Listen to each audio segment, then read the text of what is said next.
Hello everyone, Ogre27 Kane here today with a review of EverSpace for the Nintendo Switch. This game was developed by Rockfish Games. Let's do a quick overview of what this game is and what you can expect from it. This game is a roguelike, only in space. That's right, a typical space shooter like old school Star Fox, but with roguelike elements. The game does have a permadeath system, but it also has a form of permanent progression through its currency as well, very much akin to Dead Cells or Hades, which I reviewed previously on this channel. After receiving a suggestion from one of my viewers, shoutouts to Ty Brown, I decided this was the perfect space game to review. Very much like Hades, the gameplay will keep you coming back, but even better, there is a difficulty system for those who need more punishment. So first up, I want to talk about combat. Combat in this game is pretty fun, but it can get out of control fast. Because of the roguelike nature of it, sometimes you get overwhelmed from the beginning. As you can see here, this was the start of my run. I got hammered right off the bat. But don't let that turn you off. There's so many different options and so many different things to help you on your way that eventually you'll get kind of used to the spikes in difficulty. They won't bother you as much as your ships grow and you progress further and further. The other really cool thing about combat is the unique weapons and the different kinds of weapons you have at your disposal. There are lasers, there are rifles, Gatling guns, shotguns, long-range missiles, short-range missiles, heavy missiles, shield breaker missiles, all kinds of cool different things that let you kind of diversify and specialize your ship according to the needs in which you're trying to achieve and your goal in that mission. Everything moves at a pretty fast pace, everything is focused, and the frame rate is really steady. This allows you to really hone your skills and practice and get your reflexes up to snuff. The last thing I want to say about combat is that this is actually the majority of the game. Almost all of the resources and credits you'll need to salvage will come from fighting. You'll have to get into enemy territory and you'll have to figure out how to get these resources. Next up, let's talk about the general gameplay loop. How everything feels and how it all works together, how everything synergizes. Every run starts out with a basic menu, which allows you to upgrade or add things to your ship. You can use the leftover loot that you had from your last mission to do these tasks. After that, you then go into the next phase, which is launching into the first area. You utilize the star map to select the sector you want to go to. You always start out in the same first sector, but it usually branches after that. A lot of times, your first task will be to clear out enemies and make it safe to explore. Once you've done this, there is a small time period, a window, in which you can look around the area and you can find all the loot and cool tech containers and upgrades. After that, though, there will be a section where you'll be attacked by the enemy, and it kind of gets a little relentless, kind of forcing you to move from sector to sector on time.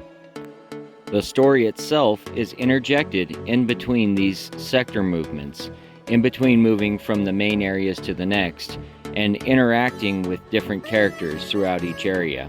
There are friendlies that you can attack and loot, but beware, they will turn on you and make your runs harder and harder as you go, so do that very sparingly if you have to. Next up, let's talk about the graphics and animations. The graphics in this game are absolutely beautiful. It doesn't look like it was a small indie studio. They did a fantastic job with the art style, in my opinion. Even though the areas are randomly generated, they still manage to have a certain little something to them that makes them pop.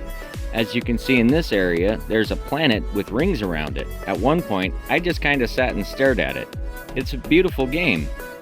And as far as the animations go, as you can see, everything in the game looks pretty realistic. The frame rate is extremely steady, and nothing looks out of place. Nothing looks weird or funky or cartoony in any way. One of my biggest gripes in space games is how they have a bad tendency to get that weird cartoony look, or even worse, chibi. I cannot stand chibi, I'm sorry folks. It just doesn't mesh well with space or science fiction in my opinion. The other really cool thing is that this isn't a very large game. And for them to be able to fit all that they did on here and be able to make it work so smoothly is pretty impressive. The Nintendo Switch is kind of notorious for having such good compression on a lot of games. The last thing I want to say about the gameplay is that the developers certainly captured the magic of a roguelike, and they made this game really addictive and fun. I'm definitely having a blast playing it over and over. Okay, so let's talk controls now. The controls? Well, they're pretty much what you make of them. There are several different unique schemes that allow you to kind of manipulate and change what works best for you, adjusting things like sensitivity and inverting the axis and other things like that. My personal favorite scheme is the third one. It allows you to kind of have all 360-degree control and still be able to utilize all your weapons. Obviously, this is just a preference, and you may find that control scheme 1 or 2 works better for you. I really recommend trying all of them out though, finding the one that works right for you. One of the most important things in a shooter like this is having a good control scheme that fits you, something that feels right and comfortable. And if a game like this doesn't have it, it's really hard to get into it. The controls are 9/10 of the battle on a space shooter. Well, I guess I better get to the elephant in the room. Let's talk about the story. The story is pretty darn boring. It's the typical amnesia, wake up, don't know what I did wrong kind of thing. It drip feeds it to you very much akin to the way that Hades or Dead Cells or any other roguelike does. But it's not really something that keeps you going back to the game. It's definitely the gameplay that makes you want to come back and play this again. I'll be honest, I don't really remember a lot of the story interactions as they've happened. I just kind of watched them. So in conclusion, do I recommend this game? I absolutely do. This game is a lot of fun. There's a lot of replay value to it, and if you enjoy these kind of games, this game will definitely hook you. It hooked me, and I really am not much into space shooters, so I highly recommend this.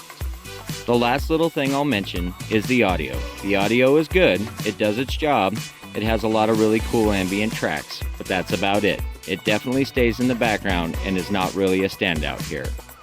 I'm going to give this game 2 thumbs up. Well, thank you for watching this video. I upload every Monday. These videos are a blast to make. I always have fun. Well, have a great rest of your day, and don't forget to like and subscribe. This is Ogre27 Kane, signing out.